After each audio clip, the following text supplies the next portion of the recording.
If you're having issues staying consistent in the gym, I'm going to help you with that. However, it's going to take a little bit of science, but stick with me. I promise you it's not going to be that difficult, okay?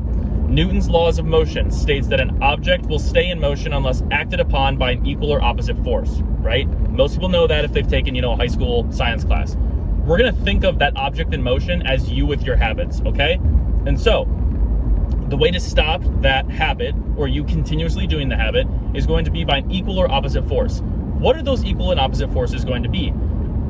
Your bed being very comfortable, going out with friends, willpower just being low due to a long day, or having other plans or whatever else, right? Those are going to be the equal and opposite, okay?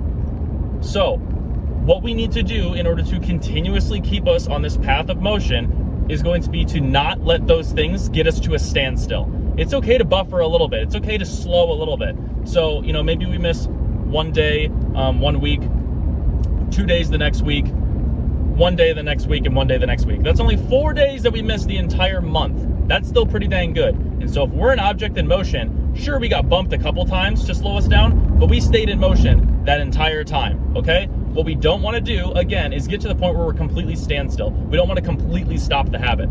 So what we need to do is have these things that are pushing this object, aka our habit, in the positive direction, and there be enough of those that when these negatives pop up, they don't completely slice down the habit. So what is that going to look like? Those are going to be things like laying out your workout clothes, so that way you don't have to worry about what you're going to wear.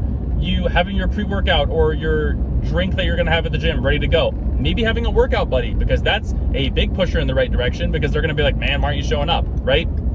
Signing up for a class. People are going to see that you're not there, so maybe that's another thing. Or, for me, it's posting, right?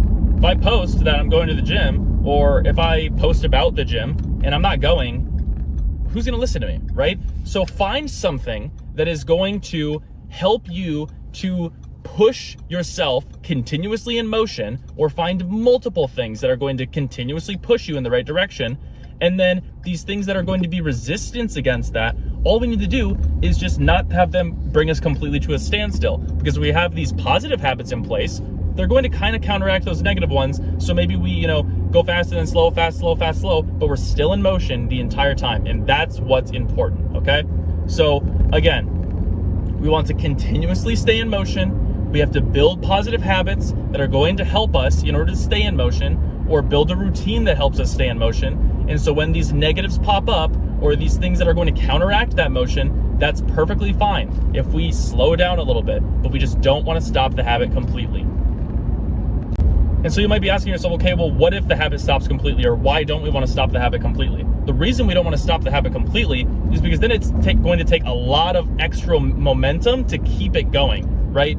If you think of, tug of war, essentially, right? You're having to pull against a team or another person that's as strong as you. That's a lot more difficult than if you were to go versus like a sixth grader, let's say, okay? If it's just you versus them, you're probably winning that. So we want to be the person that is playing tug of war in this metaphorical sense against the sixth grader, because it's going to be easier for us to fight against that resistance and continue this routine, instead of being at a complete standstill and having to fight versus this entire team of other people on this, mental tug of war that is, the laying in the bed, the comfort of that, the ease of not having to get back into a routine that's difficult, these other things. So if you're already kind of in the habit, if you're already kind of going to the gym, even if it's just kinda, that's still better than nothing, because then you're like, okay, well, I'll kind of go sometimes and I'll kind of not go sometimes. You're still making progress. You've still got that momentum in the right direction. So that's what we want to keep, the object in motion. And if you don't, like I said, it's just going to take a little bit more to get back into it, but it's possible, okay? So don't doubt yourself. If you've gotten out of the routine before, you can get back into it. There are so many people that do it, me included. I was out of the gym for quite a while, multiple occasions. I got back into it, okay? So that's my spiel. Law of motion, continuously stay with the habit if you can. If you can't, that's fine. It's just going to take a little bit more to get into it. But try and keep these positive habits behind you so that you're not fighting versus all this resistance, and it's really hard to stay consistent.